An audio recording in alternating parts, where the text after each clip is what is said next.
繼續去講我哋嘅 Session A。咁睇 Session A 嘅時候啦，咁喺正常嘅情況下，如果真係做 Session B 先之後先翻嚟 Session A 嘅話啦，都已經即係過咗個幾鐘頭啦，就 warm up 晒㗎啦。咁去到呢度啦，我會建議咧，即係都係建議嚟嘅啫，各位，千祈唔好即係如果唔啱自己 style 嘅話咧，一定要吞翻自己嘅 style，因為我自己考試即係同埋教咗咁多年之後得出嚟嘅建議係咁樣，但係真係要跟翻自己嘅 style，因為有啲同學仔 style 就係我真係好唔習慣咁樣令到我 panic 嘅，咁呢啲一定要自己去吞翻真正啱自己嘅模式，呢個係好重要嘅。咁但係我建議就係先睇完 question 再落去個 case information，因為咁樣咧係絕對有幫助咧。你睇嗰啲 case information 嘅時候啦，究竟個 focus area 喺邊，咁係即係好事半功倍嘅。我嘅角度會覺得。咁好啦，第一條問題咧就係話啦，可唔可以 based on HKFRS 3 business combinations 去睇翻究竟個 acquisition Helium 嘅 acquisition 究竟係咪 qualifies as a business？ 咁就係講翻。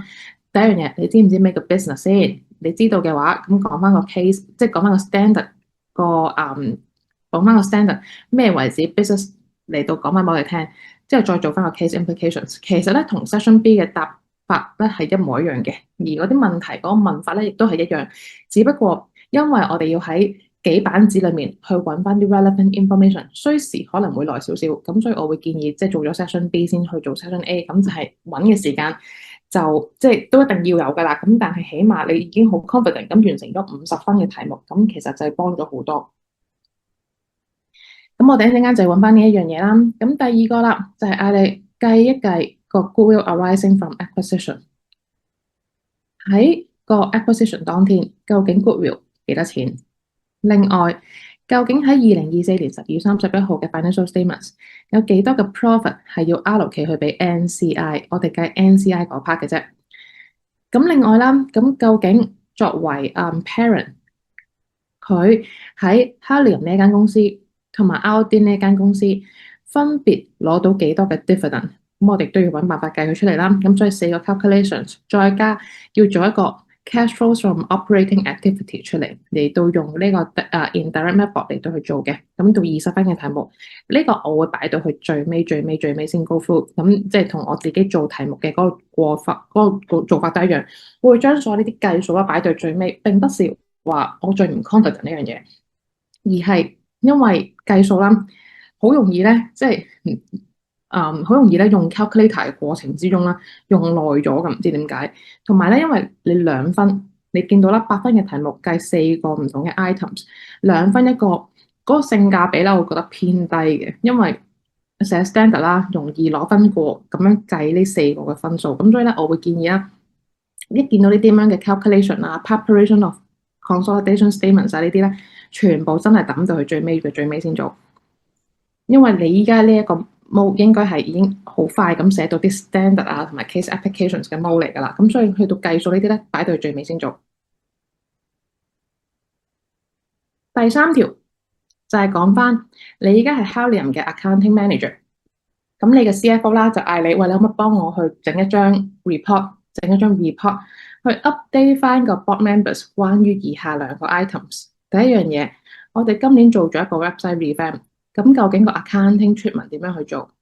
嗱，今年嘅 accounting treatment 點做啦？另外唔該 compare 翻喺2020年我哋又 incur 咗啲 website cost 嘅時候，個分別係啲咩？咁所以係要做2個嘅 comparison。而 B 呢一 part 就係 based on 翻提供咗嘅資訊啦，講翻我哋 introduce 咗一個新嘅 scheme， 我哋 intro 咗一個新嘅 scheme 係關於啲 points 嘅，見到啲 points 啦就會即係大約會估到應該係revenue from contracts with customer， 因為我哋係有一啲新嘅 loyalty points 咁嚟到俾咗啲 customer， 咁所以我哋用翻15嚟到去做翻個 analysis， 去講翻點樣影響我哋個 revenue recognition 啊。咁另外喺我哋今個 financial statements 6月 ending 30 June 2025有啲乜嘢嘅accounting issues 係出現咗啦，另外我哋都要計翻出嚟，今次係需要計嘅，講翻個影響係啲咩？咁呢個 total 2個唔同嘅 standard 19分，去到最尾啦，就係關於 ESG reporting 啦。可唔可以講下啦？究竟個 disclosure obligations 係啲咩？有關你嘅 logistic partner，有嘅 greenhouse gas emission。咁即係呢個一唔係就係 scope 2，一唔係就係 scope 3。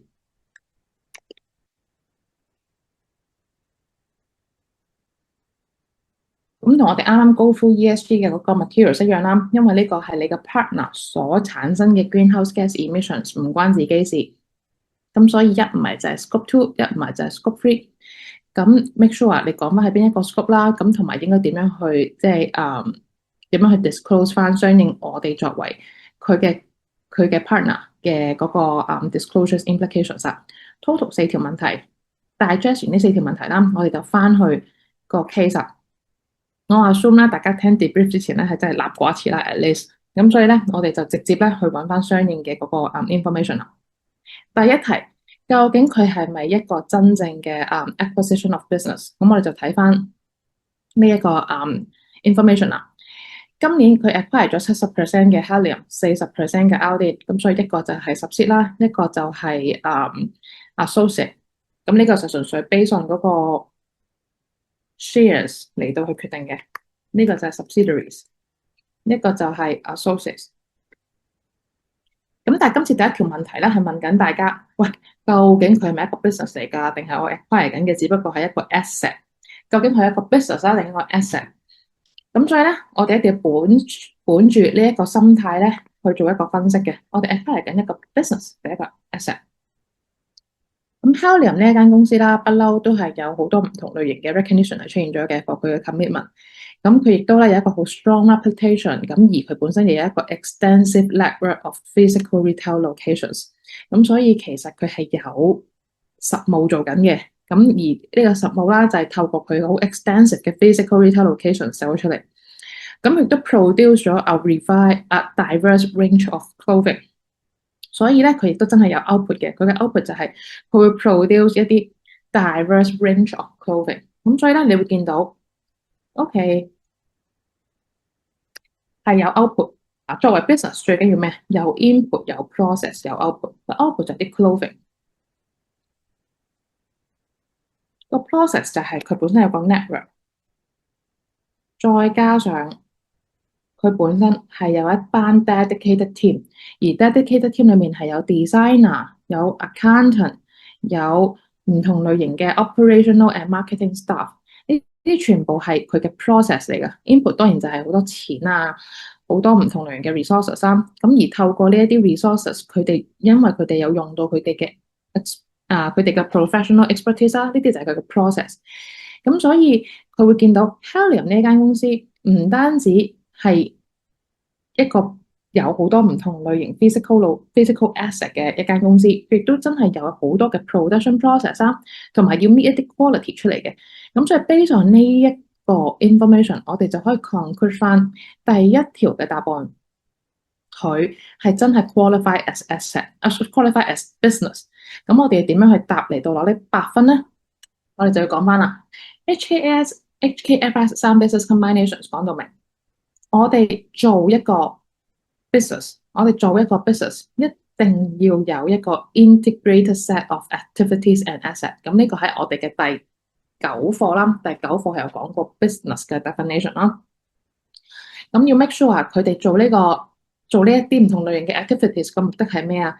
就係佢哋最後係會幫 customers 提供到 goods or services，或者佢可以 generate investment income。如果嗰間公司係純粹一個 investment company，咁要 make sure 佢哋係個 purpose 係要嚟 generate 個 investment income 啦。咁另外又或者任何可以透過 ordinary activities，即係 principal activities 去 generate other income 嘅，我哋都可以 group 呢個為之一個 business。咁 key points 係咩啊？一定要有 input，一定要有 output。input 透過一啲唔同類型嘅 production process 或者 servicing process 去 create output，呢個係 business 嘅 core definition。咁個 process 可以係啲咩啊？可以係一個 system，可以係一個 standard，可以一個 protocol，呢啲全部喺個 standard 度可以抄到嘅。喺無論 learning pad 又好，喺critical notes 都有齊晒㗎啦。呢一啲咩為之一個 business？ 有 input，有 output，有 process。咩為之 input？ 咩為之 output？ 咩為之 process？ 全部寫翻晒落去，呢個就攞到頭嗰4分 standard 嗰4分啦。咁跟住就做 case application 啦。case application 就講翻喺條題目度都講到明啦。Helium 呢間公司有 management and operational process， 佢亦都請咗一班特定嘅 workforce， 有 skill designers， 有 accountants， 有 operational staff， 有唔同類型嘅 technical staff， 佢亦都有一個 inventory management system， 呢啲全部都睇出係一個 process， 令到佢嘅 resources input 可以 create 到 output 嚟到提供俾佢嘅顧客。咁所以我哋就講翻啦 ，based on 呢一個咁嘅過程，我哋就會話佢係 fulfill HKFS 3作為 business 嘅 definition。個原因就係我哋喺個 case 度已經見到咩係 input， 咩係 process， 咩係 output， 因此佢就係一個 business， 我哋就可以用 HKFS 3嚟到去做翻相應嘅嗰一個 business 嘅嗰個acquisition process 啊。咁呢個就第一題啦。咁第二題佢就直接問你啦，喂，好啦，你話佢係 business 啊嘛，係咪？咁你同我講啦。咁根據翻 HKFS 3 business combinations， 咁究竟佢嘅嗰一個 goodwill 係幾多啊？我哋就會知道佢喺 acquisition day 當日用咗45個 billion 嚟到去買70% 嘅 shareholding 喺 Helium 呢一度。咁亦都知道同一日 Helium 有嘅 share capital 係22個 billion， 而個 retained earnings 就係42個 billion。咁即喺呢度 total without 即係 fair value adjustment 啦，佢 total 係有64400個 million 嘅 net asset value。咁而中間包括有 PP&E 啊、inventories 啊、trade receivable、cash、trade and other payables。咁呢個一陣間要嚟計 cash flow 嘅個 breakdown。咁跟住啦，除咗有 net book value 之外，原來仲有一個 internally generated customer list， 佢本身係價值900個 million 嘅。而呢個 customer list 我哋 expect 佢有個 useful life 係仲有3年可以用。咁我哋只不過 acquire 咗70% 嘅 shareholding， 所以有30% 啦，仍然係個 NCI 嚟嘅。咁所以嗰30% 嘅 NCI 啦，我哋用 fair value approach 嚟到去計嘅話，佢嘅 fair value 係價值19650個 million，19650個 million。咁 based on 呢啲 information， 我哋就可以計到個 goodwill 啦，就係將70% 嘅呢個45個 billion， 再加30% 嘅 NCI， 我哋就會計到喺 acquisition day 當日究竟個100% shareholding 價值幾錢，同翻個 net book value 加翻個 internally generated customer list 嚟到一拍，計個 difference 就會計到個 goodwill 噶啦。咁我哋睇一睇頭嗰兩分啦。頭嗰兩分就係 OK。Net asset value 64.4呢一個billion 啦，再加翻個 intangible assets internally generated goodwill 900，我哋就會計到 OK。acquisition day 當日我哋買嘅嘢就係價值65.3個 billion。compare to 翻100% 嘅 shareholding 嗱，因為點解要 compare to 100% shareholding 啊？呢個不厭其煩再講多次啦，因為呢個係100% 嘅 net asset value。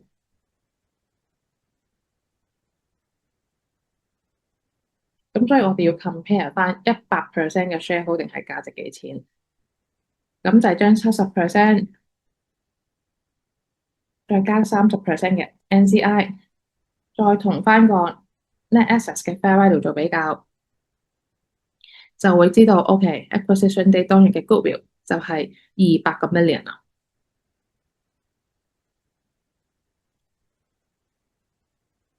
咁跟住我哋第二個 item 要計嘅就係呢一年究竟俾 NCI 嘅 profit 係幾多？呢一年俾 NCI 嘅 profit 係幾多？我哋就要睇翻啦噃。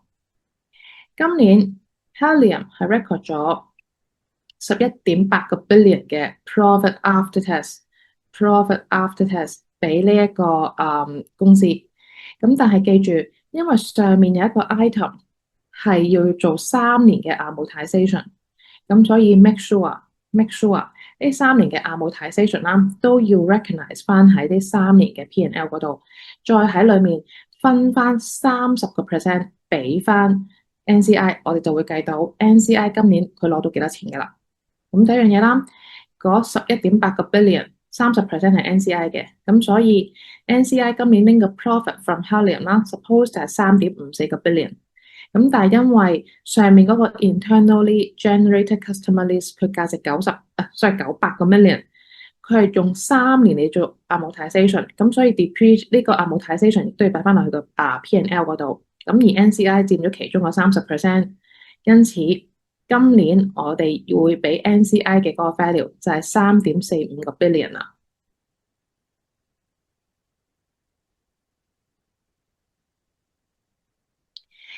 咁跟住佢啦，嗰兩個 item 我會覺得不是太 straightforward 嘅，咁但係聽咗個 debrief 嘅理論上咧就應該會易好多，因為我自己睇條題目嘅時候咧都用咗啲時間揾啲 data，就係點樣去揾翻今年喺 Helium 同埋 Aldin receive 嘅嗰一個 dividend。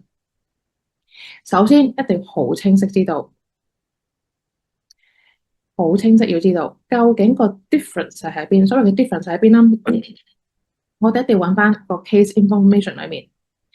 本身我哋做 Aldin 嘅 investment 就係擺咗落去 investment in associate，就係擺咗落去 investment in associates。我哋同我哋同嗰個Helium 做嘅嗰一啲 key difference 就會跌咗落去 non-controlling interest，因為其中有30%係擺咗落去嘅 NCI 度嘅，所以敗嗰30%，我哋可以逼翻究竟我哋攞到幾多嘅70%翻嚟。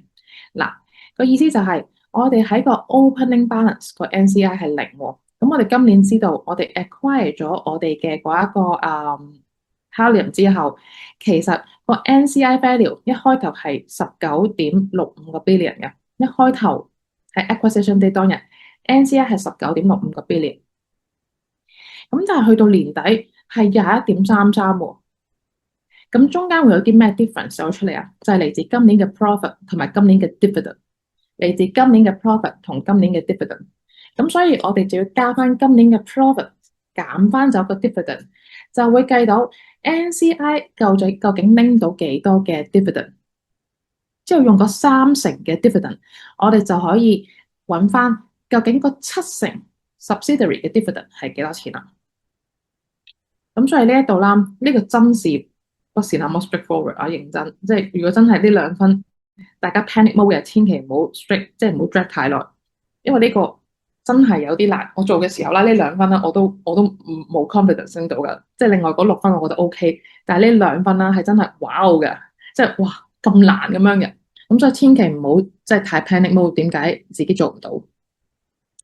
都係嗰句，拎到一半分已經夠㗎啦，每一條題目。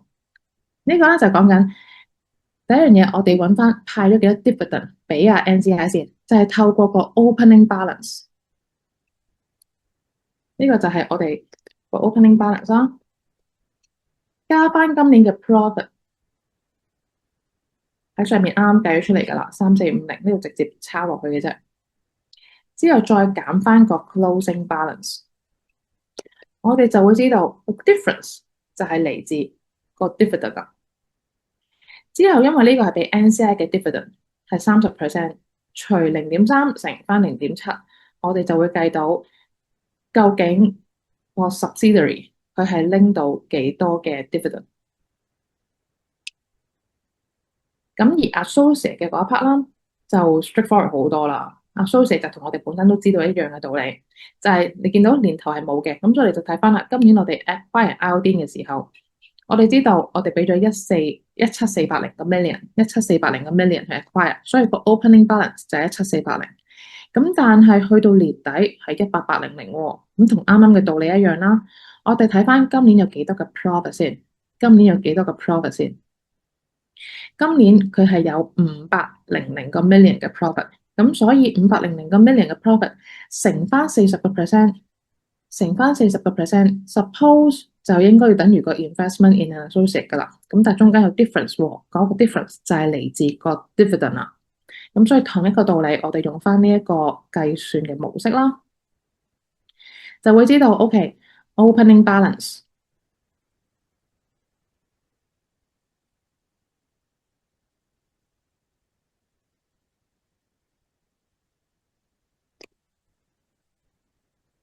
之後再加翻今年嘅 profit，再減翻個 closing balance。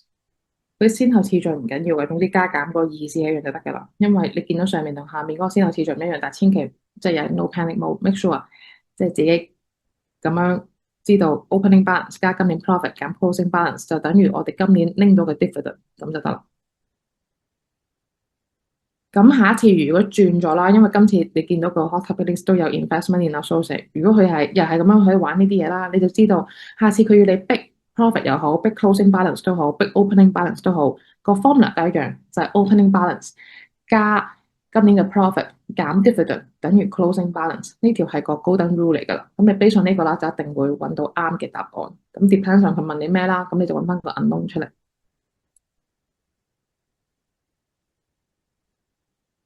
咁所以我係會建議呢啲即係數字問題擺到最後嘅個原因就係因為太多 data 太多 information 要睇啦。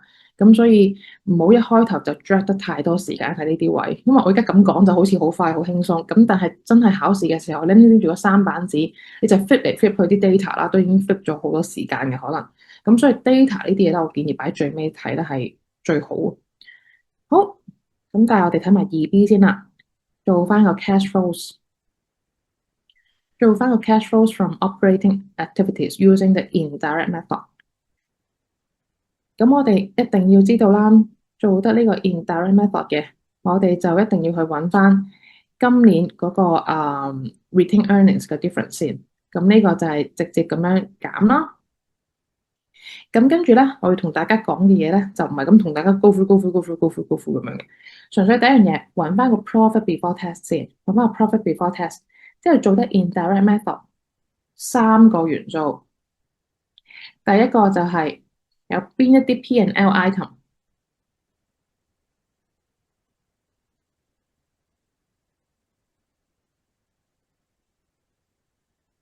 not relating to operating activities 嘅，全部要掹晒出嚟，每一次都有唔同嘅 combination。個 core principle 就係唔關 operating activities 事嘅，即係關咩事啊？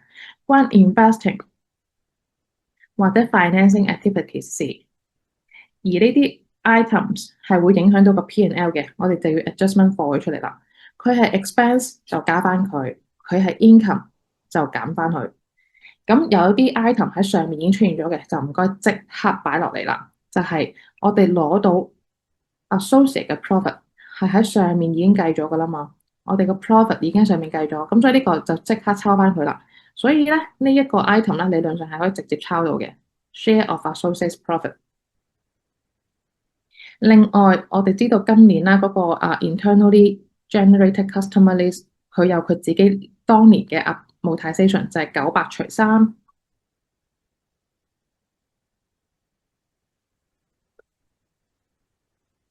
咁呢個亦都可以即刻揾到。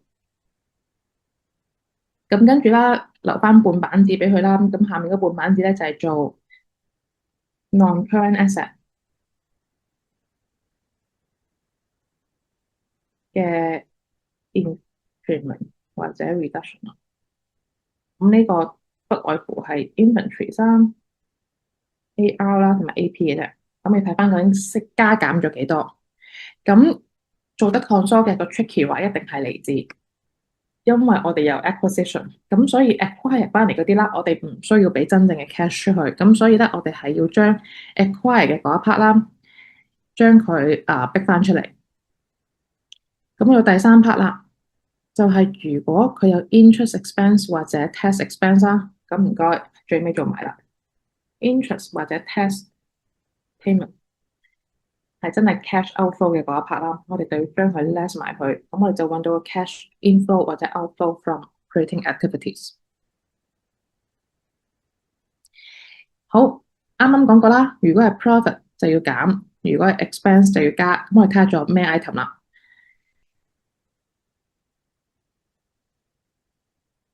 考試咁樣做咧係最容易攞到最快嘅分數，因為我而家係純粹係教大家點樣攞到最即係最快拎到最高嘅分啦，咁所以咁樣去做咧係最好嘅。咁而咧，我自己考試咧就首先做咗下面呢 part 先嘅，拎晒嗰啲咧容易拎嘅分。咁所以咧第一樣嘢啦，就揾翻晒所有 inventories、trade receivable trade payable 出嚟，揾咗呢三個啦。咁跟住咧，我哋就可以直接將佢雙減啦。咁另外，因為我哋知道今年有做到 acquisition，咁所以 make sure 我哋 acquire 翻嚟嗰啲啦，要減走咗佢，即係 inventories、receivable 同埋 payable，要再喺佢哋三個嘅answer book 嗰度啦，做 calculation 嘅時候要雙減。咁所以咧，同一個道理，我哋就會知道全部都係 opening balance 減個 closing balance。之後個 difference 就再減翻嗰一個嘅減翻嗰個 acquisition。咁所以 in other words 就係 opening balance 加翻 acquire 翻嚟嘅嗰啲，嗱呢啲全部都係 opening balance 加翻 acquire 翻嚟嗰個 portion，因為呢個就係本身我哋應該要有嘅嗰一個 restate opening balance。減翻個 closing balance 就知道究竟佢喺 inventories 啦、AR 同埋 AP 又加定減。如果 inventories 跌咗，咁梗係好事啦，對間公司嚟講。嗱，一定要諗翻對間公司嚟講係好事定唔好事。inventories 跌咗，咁即係我哋嘅 cash outflow 係會少咗，因為我哋買少咗 inventory 翻嚟啊嘛，咁所以對間公司係好事。receivable 跌咗，對間公司嚟講係好事，即係我哋收多咗錢。Trade payables 跌咗唔係一件好事，對 cash 嚟講啊，因為即係代表我哋還多咗錢。咁所以用呢一個邏輯啦，我哋就會知道幾時係加，幾時係減。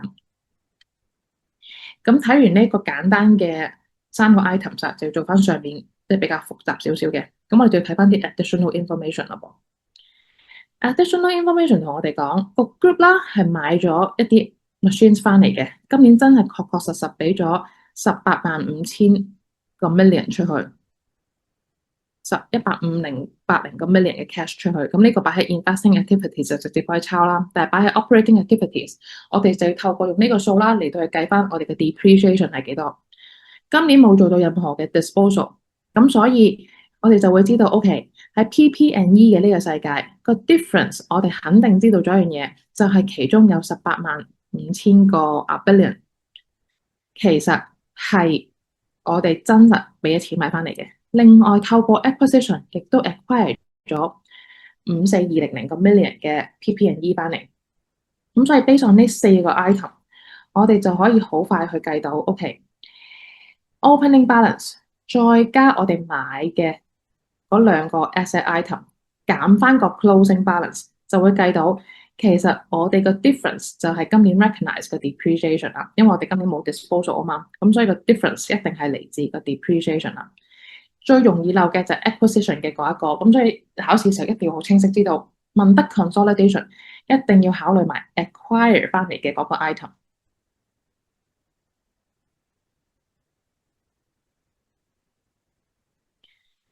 咁跟住仲有 additional information 喎，就係講緊 intangible assets 咁 intangible assets 我哋啱啱已經講咗啦，因為嗰個 acquire 翻嚟嗰個 customer list，咁我哋就要 make sure 要將900個 million 除翻3，個300個 million 要 recognize 翻喺個 amortization cost 嗰度。咁跟住啦，就係講investment 所 create 出嚟嘅 impairment loss。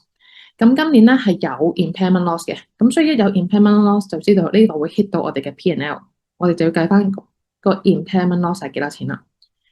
個 impairment loss 係嚟自以前 acquire 嘅 wholly owned subsidiary， 今年係冇 disposal of subsidiary， 咁所以我哋就要睇翻啦。個 difference 個 goodwill 好明顯係跌咗嘅，而我哋知道今年 acquire 翻嚟係有一個200個 million 嘅 goodwill， 咁所以透過呢個加加減減啦，我哋都會知道用 opening balance 加翻今年 acquire 翻嚟嗰200個 million， 減翻個 closing balance， 個 difference 就係嚟自嗰個 impairment loss of goodwill 啦。去到最後嗰個note啦，就係講到間公司咧係將 dividend receive、dividend pay 咧擺喺 investing and financing activities 嘅，咁所以我哋唔使 operating activities 嗰度處理佢，我哋純粹啦係要睇埋嗰個 test payment。今年係有咁多嘅 profit before tax 抄落去個 cash flow 度啦，咁而俾咗咁多嘅 tax 就直接將佢 reflect 埋喺嗰個cash flow 度。咁呢兩個數亦都係照抄上去嘅，324,070同埋52270，咁我哋就會計到個 cash inflow from operating activities。呢一個 cash flows 話易唔易話難唔難啊？我嘅 assessment 係即係好難會攞晒 full mark 嘅，咁但係唔難攞到一半嘅分數啦，I believe。咁所以去到一個位，其實大家咧對住數字真係會好亂，真係真心建議啦，見到數字嘅題目擺到最尾先做。如果唔係咧，用太多時間去考慮究竟呢個要唔要計，嗰個要唔要計咧，係會用多咗好多時間嘅。咁所以呢個擺最尾嗰題先做咧係最好嘅。好，咁去到呢度有冇問題先？因為我想喺度有個 pause 睇下第一、第二題有冇問題。暫時冇。好，咁亦都建議你最好就睇下你呢兩日有冇時間自己再做一轉，咁睇下你咪真係 absorb 到啱啱講嘅嘢。好啦，咁跟住咧，我哋就去第三題嘅題目啦。咁我哋去到呢度啦，翻去睇下第三題問咩先？第三題係問緊兩樣嘢嘅，一個就係個 website cost revamp，一個咧就係講緊個 revenue recognition。好，咁我哋就睇翻呢一度啦。New business developments in Halium。咁樣咧喺2020年嘅時候，Halium 佢就有一個 website 出嚟。本身呢個 website 就單純咧得啲 basic brand information，display 翻個 product photos 嘅啫。咁係完全咧冇做到任何 online sales 嘅。咁睇咗 HKAS 38嘅同學仔啦，即係如果已經揾咗 HKAS 38嘅同學仔，都會知道 website cost 呢樣嘢咧好 tricky。佢 tricky 在咩啊？tricky 在如果我要可以 receive order，即係我喺個 website 度我可以收到 customer order 嘅，我先可以做 capitalization。呢個係個 ground rule。如果我係單純做 marketing，單純喺度展現啲 basic brand information，收唔到 customer order，落唔到單，即係唔似啲 app 啊，或者一啲普通嘅 website 落到單嘅，所有嘅 expense 都要 recognize in P&L immediately。咁所以個 underlying principle 就係我收唔收到單，收到單就做 capitalization，收唔到單我哋就要做 expense。呢個係 HKAS 38個 ground rule。喺2020年嘅嗰個 website，sorry 收唔到單。2025年嘅 website 唔一樣啦，我哋知道話 e-commerce 好重要，網上面落單好重要，咁所以咧佢就開始做呢個 website upgrade 嚟到俾啲客可以落到單，嚟到 generate sales online。咁個 revamp course 啦，包咗好多嘢嘅。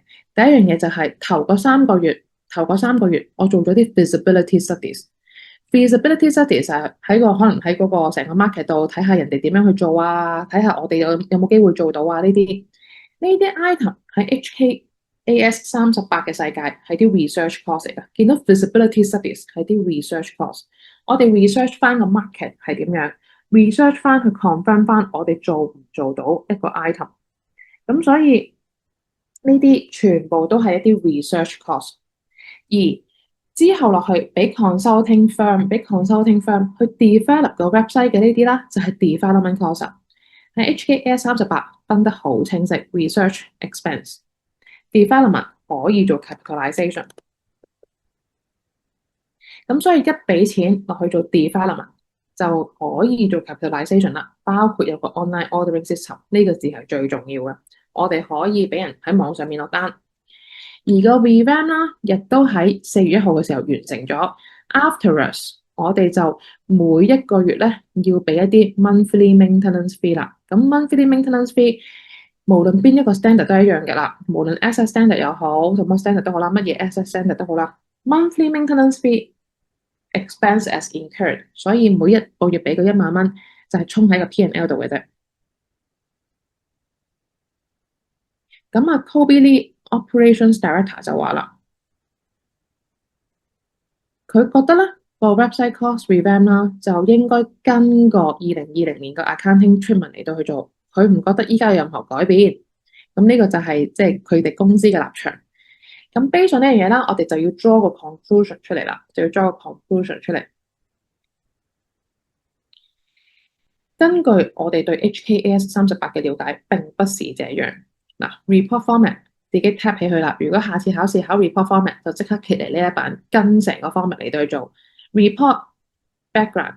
呢度有2分嘅啦，呢啲咁樣嘅 heading。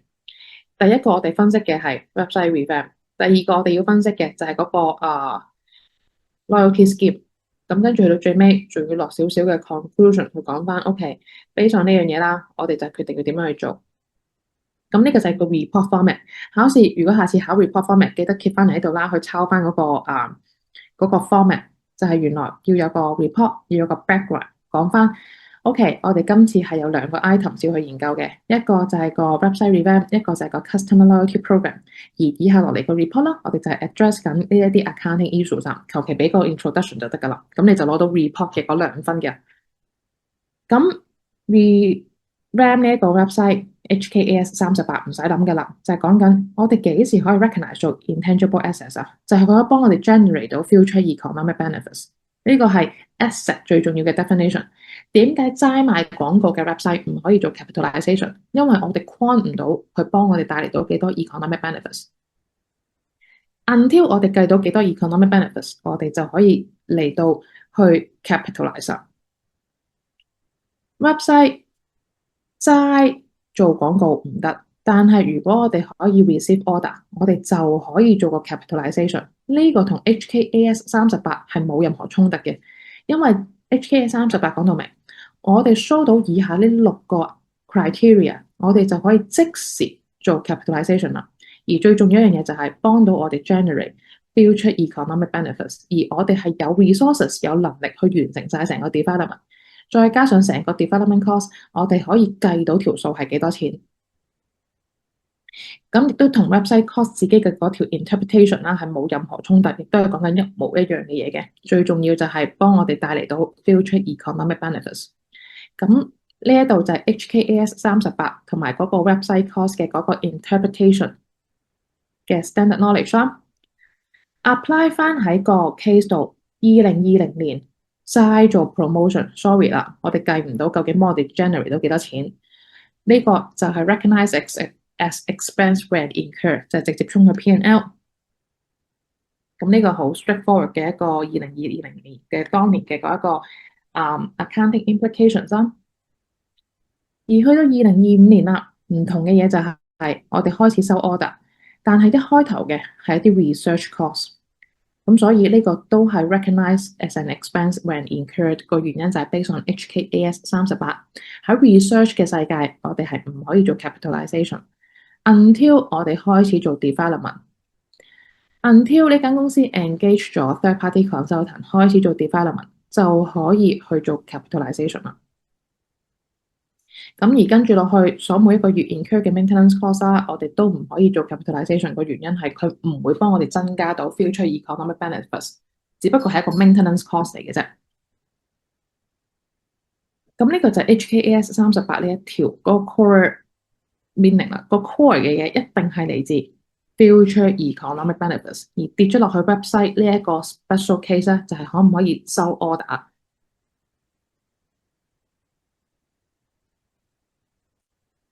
咁跟住就係 revenue 嘅嗰一個 item 啦。咁 revenue 呢度啦，就係喺呢一楷度啦。呢個就係講緊佢咧就想運用呢一個revamp website 啦，就再即係想利用呢一個 revamp website 嘅時候，再 introduce 一個 customer loyalty program。咁呢個亦都係香港常見嘅嗰啲 customer loyalty program 嚟嘅，啲商場啊或者係啲鋪頭嘅 customer loyalty program，就係你每使20蚊你就有1分。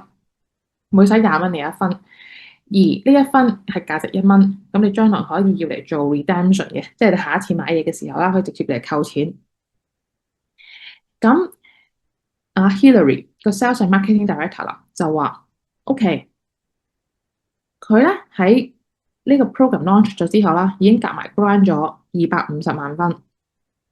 咁佢 expect 有90% 嘅人啦係會 redeem 呢啲分嘅，佢 expect 90% 嘅分啦係會被 redeem 嘅。咁而依家已經有60萬分係被 redeem 咗啦。咁我哋首先第一樣嘢，作為 HKFI 15，我哋第一個就知道 expected value 呢個 concept。喺 HKFR 15咧有講過 expected value 呢個 concept，即係 management 嘅 expectation 全部都要 take。我哋知道有90% 嘅係會被 redeem，所以呢個係會被 redeem 嘅嗰個數字，我哋就要知道 OK 有225萬嘅分數係會被 redeem，我哋依家係 redeem 咗60萬，咁所以去到年底我哋就要將呢個 difference recognize 做我哋嘅 liability。因為呢一個對於我哋間公司嚟講啦，係撐個客嘅錢，咁所以咧，我哋要 recognize 呢個做 liability，而同時個 sales revenue 都要 adjust down accordingly。咁我哋點樣去做呢條 double entry 嚟到去做到呢一個嘅 report 咧？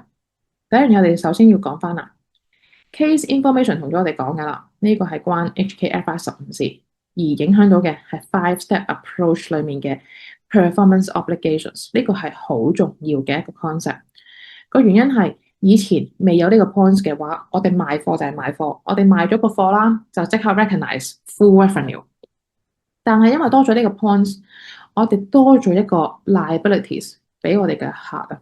我哋由賣貨變咗賣貨，再加賣分。個客唔單止拎到貨，仲拎到啲分。啲分係咩嚟㗎？係佢哋嘅 cash 嚟㗎。咁所以當我哋每賣1蚊嘅貨，我哋都要分翻開個1蚊，有幾多係真係個貨本身，有幾多係個 points 本人。咁所以咧，我哋就要去計翻，OK，原來我哋每賣一次嘅 transaction，我哋都要去分翻裏面有兩個嘅 performance obligations，一個係個 points，一個係個 product。我哋賣貨已經唔係單純買貨啦，仲賣埋分出去。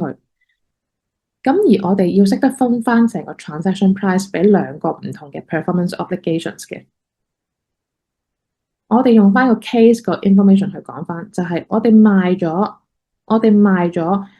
50個，我哋賣咗50個 million 嘅 product 出去，但係其實其中嘅 points liability 有2.25個 million，所以我哋收嗰50個 million 翻嚟嘅時候，其實我哋係賣緊52.25個 million 嘅貨出去嘅加總。咁喺呢件事度啦，我哋就要需要 make sure，OK，分翻開個比例嚟到去做翻個 recognition 啦。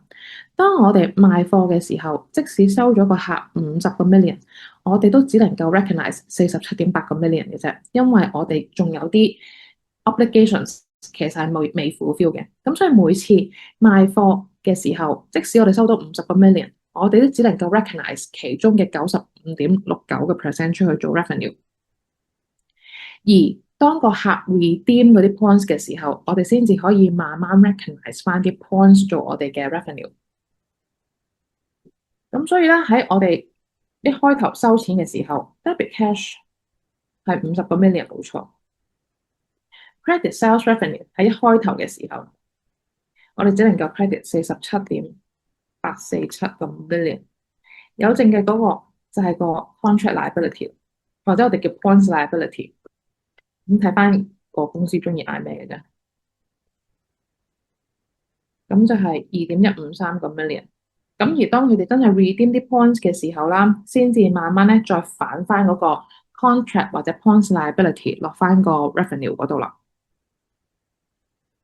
咁因為當我哋真係嗰陣時提供緊啲貨品出去嘅時候啦，即係 credit revenue 嘅時候，我哋冇收到 cash 嘅，咁所以就係反翻個 liability 出去。咁呢個就係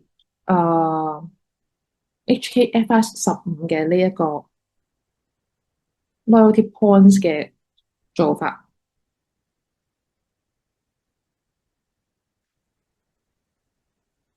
咁去到最尾呢3分嘅題目啦，咁就係有關於一個 logistic partner，佢哋有一啲 greenhouse gas emission 咯。我哋要點樣去做？首先我哋睇翻個 case 先。個 case 有講過嘅，就係 OK，原來我哋嘅 logistics partner 佢哋啦係真係有一啲唔同類型嘅delivery 係要俾個 product 係要俾啲 online shopper 嘅。咁佢哋喺即係 delivery 過程之中，一定會有一啲 greenhouse gas emission 嘅。咁究竟我哋要點樣去 assess 翻咧？點樣去 assess 翻？同埋我哋點樣去 disclose 翻喺我哋自己盤數度？咁我哋就要考慮翻啦。今次呢一樣嘢，因為佢係幫我哋送貨，咁我哋就要考慮翻啦。如果佢幫我哋送貨而衍生出嚟嘅，就會係 Scope 2。但係如果佢本身已經自己係有呢一個咁樣嘅greenhouse gas emission 嘅話啦，就會係 Scope 3。咁啊，如果我哋考慮緊嘅係純粹係佢成個 logistic partner 所產生嘅 indirect GHG emissions 嘅話啦，並不是 control and own by 我哋嘅話咧，我哋就會將佢擺落去 Scope 3嘅嗰一個 disclosure 嗰度。咁所以我哋就要睇翻啦，究竟呢一個 logistic partner 對所產生出嚟嘅 greenhouse gas emission 對我哋嘅影響大唔大？如果大嘅話，我哋就要 disclose 翻我哋點樣去 measure 佢哋啦。究竟我哋點解決定仲用佢哋呢一個 logistics partner 啦？咁樣嚟到去寫翻俾即係 HKEX 同埋俾翻我哋嘅 investor 知道，究竟我哋係咪真係一個 comply or explain basis？即係意思係咪仲係我哋 acceptable range 下？如果係嘅話，咁 OK 啦。如果唔係嘅話，咁點解我哋仲要用佢？咁呢啲要寫翻晒出嚟，make sure 人哋知道我哋係有 assess 翻晒我哋啲 upstream downstream 嘅嗰一啲business partners 嘅 greenhouse gas emission 嚟到俾翻人知道，OK，其實我哋係有 recognize 佢哋嘅 emission 嘅。咁呢一種類型嘅三分題目咧，都係好 high level 講翻究竟係 Scope 1啦、Scope 2定 Scope 3，咁跟住就做翻 case application。咁個 case application 唔會係你可以 draw 到個 conclusion 嘅，你都係講翻一啲即係principle 嘅嘢，你睇翻喂究竟係咪 material 啊？係嘅話咪 disclose 咯，唔係嘅話我哋可以 ignore。咁如果 material 都要再考慮翻係咪 OK 嘅話就講翻出嚟，唔 OK 嘅話點解我哋仲可以接受？咁就 OK 噶啦。咁呢個就係 question 4啦。咁有冇問題 for question 3或者 question 4或者 overall？如果冇問題嘅話啦，咁我哋今日咧就 debrief 完我哋嘅2025年12月呢一個 past paper 噶啦。咁睇下有冇其他問題，如果有其他問題嘅話啦，亦都可以即係歡迎喺 WhatsApp 問又得，或者 email 我哋問都得。拜拜。